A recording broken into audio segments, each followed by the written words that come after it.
ചുമന്ന ചീര പരിപ്പ് കൊണ്ടൊരു തോരനുണ്ടാക്കാം. അതിനായി ഒരു പിടി ചീര കഴുകി 5-6 വെള്ളത്തിൽ കഴുകി വൃത്തിയാക്കി വെച്ചിട്ടുണ്ട്. ചീരയെല്ലാം അരിഞ്ഞു വെച്ചിട്ടുണ്ട്. ചീരയുടെ തണ്ട് നമ്മൾ സെപ്പറേറ്റ് വെച്ചിട്ടുണ്ട്. തണ്ടിന് വേവ് കൂടുതലായതുകൊണ്ട് ആദ്യം നമുക്കത് ഒന്ന് വേവിച്ചെടുക്കണം. അതിലേക്ക് 1/4 ടീസ്പൂൺ മഞ്ഞൾപ്പൊടിയും 1/2 ടീസ്പൂൺ ഉപ്പും അതിനകത്ത് ആവശ്യത്തിന് വെള്ളവും കൂടെ ചേർത്ത് വേവിച്ചെടുക്കാം. അതിനായി ആദ്യം 2 വെളുത്തുള്ളി അല്ലി, 2 ചുവന്നുള്ളി, 2 പച്ചമുളക്, ഇതെല്ലാം ഒന്ന് ക്രഷ് ചെയ്തെടുക്കണം. നമ്മളിതെല്ലാം ഒന്ന് ചതച്ചെടുത്തിട്ടുണ്ട്. അതിലേക്ക് നമുക്ക് ബാക്കി തേങ്ങയും 1/4 ടീസ്പൂൺ മഞ്ഞൾപ്പൊടിയും 1/4 ടീസ്പൂൺ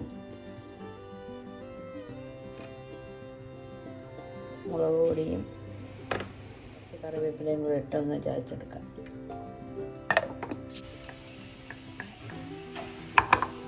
വെളിച്ചെണ്ണ ഒഴിക്കാം.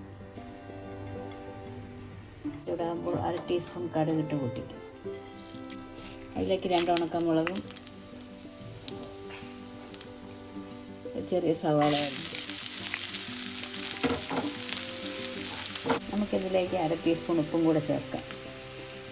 ചീരയ്ക്ക് അധികം ഉപ്പിൻ്റെ ആവശ്യമില്ല.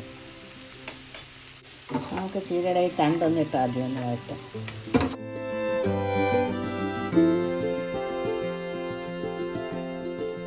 നമുക്ക് ഈ ഓയിലിൽ 1 പിഞ്ച് മഞ്ഞൾപ്പൊടിയും കൂടെ ഒന്ന് ചേർക്കാം.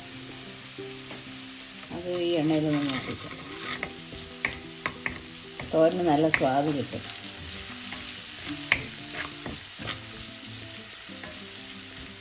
ഇപ്പോൾ നമുക്ക് ചീര ചേർക്കാം.